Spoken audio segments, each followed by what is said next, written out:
안녕하세요. 콘티 작가 황지은입니다. 지난번 소개해드린 1챕터 형태로 쉽게 그리기에 이어 2챕터 영상으로 소실점의 이해 편을 제작하게 되었습니다. 형태로 표현하는 것이 익숙해지셨다면 이 형태가 컷 안에 놓여질 때 전체적인 공간감을 나타내도록 하는 것이 소실점의 역할이기 때문에 오늘은 소실점에 대한 이해와 이를 바탕으로 적용까지 해보는 시간을 가져보도록 하겠습니다.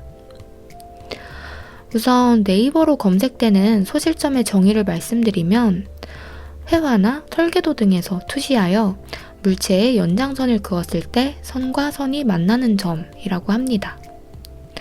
좀 더 쉽게 말씀드리면 우리의 눈을 카메라 렌즈라고 생각해 볼 때 우리의 눈이 어디에 위치하고 있는지에 따라 눈으로 보여지는 사물들의 선이 한 점 혹은 두 점 혹은 세 점으로 모이게 됩니다. 이를 1점 소실점, 2점 소실점, 3점 소실점이라고 하고요. 아마 저희가 3차원 공간 안에 존재하고 있기 때문에 이렇게 기준점이 나뉘게 되는 것 같습니다. 그래서 오늘은 1점 소실점에 대한 설명을 먼저 드리고자 합니다. 1점 소실점은 인물, 사물의 부피감을 나타내는 가장 기초이면서도 중요하게 쓰이는 기준점이라 할 수 있고요. 일렬로 쭉 길게 나열된 나무숲길이나 가로수길 촬영을 한다고 하실 때 그 공간의 깊이감을 살리기 위해 많이 쓰이는 구도가 됩니다. 그 외에 플랫한 정면 컷들에도 주로 쓰이곤 하는데 이제 직접 그림으로 한번 그려볼까요?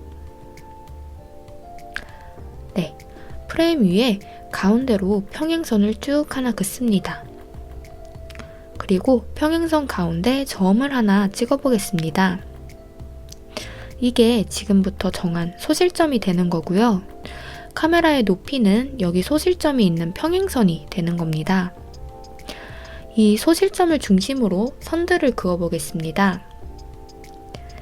이 선들이 표현하고자 하는 피사체의 방향이 되어주기 때문에 한번 바닥 쪽 중심으로 쭉 채워보시면 거리감에 따른 위치 표현에 도움이 될 것입니다.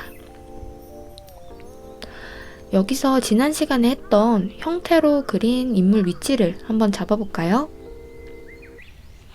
한쪽 선 라인 위에 인물 형태를 올려줍니다. 여기서 소실점 라인을 따라 거리에 따른 크기의 변화를 나타내 볼 것인데요. 인물 형태의 정수리, 이 끝쪽에서 소실점으로 쭉 선을 연결해 봅니다.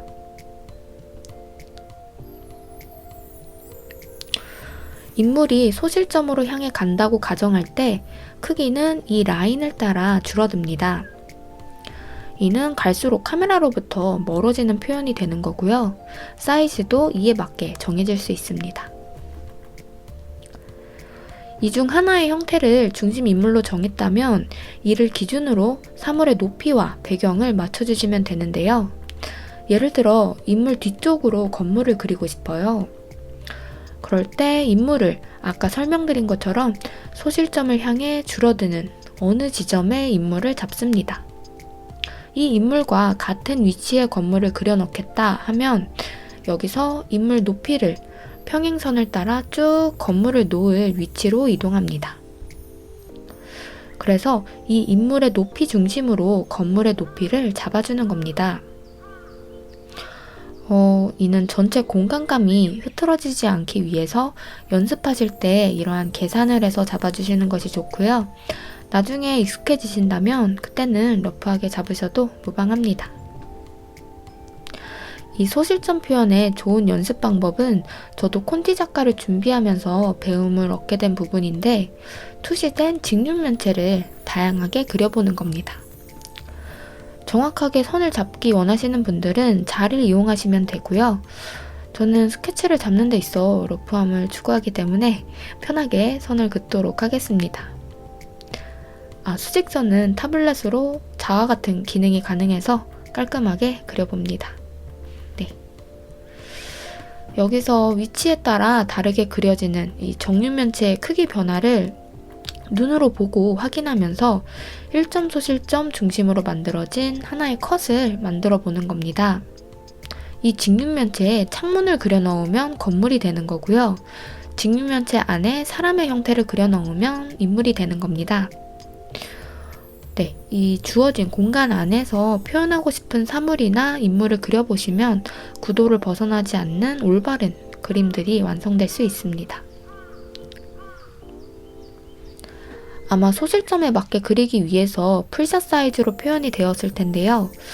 여기서 같은 구도의 미디움샷이나 바스트샷과 같은 타이트 컷들이 필요하신 경우에는 이러한 풀샷 그림 안에 필요한 사이즈 프레임을 넣어보고 이 프레임 안에 표현되는 소실점의 방향성만 그 선을 맞추셔서 또 다른 컷으로 그려주시면 됩니다. 참고로 이는 망원 렌즈를 이용한 타이트 컷의 경우를 말씀드리는 것이고요. 좀 더 깊이감 있는 광각 렌즈의 타이트 컷은 추후 다음 챕터에서 또 설명을 드리도록 하겠습니다. 네, 이렇게 오늘 1점 소실점에 대해 이해와 적용 부분을 말씀드렸는데요. 그림 작업 하시는데 조금이라도 도움이 되시길 바라며 좋아요와 구독 버튼도 꾹꾹 눌러주시면 감사하겠습니다. 제가 다른 채널도 함께 운영 중이어서 자주 업로드하기가 여건이 쉽지는 않지만 다음 챕터도 틈틈이 준비해서 2점 소실점에 대한 이해 편도 업로드 드리도록 하겠습니다. 그럼 저는 다음 시간에 뵙겠습니다.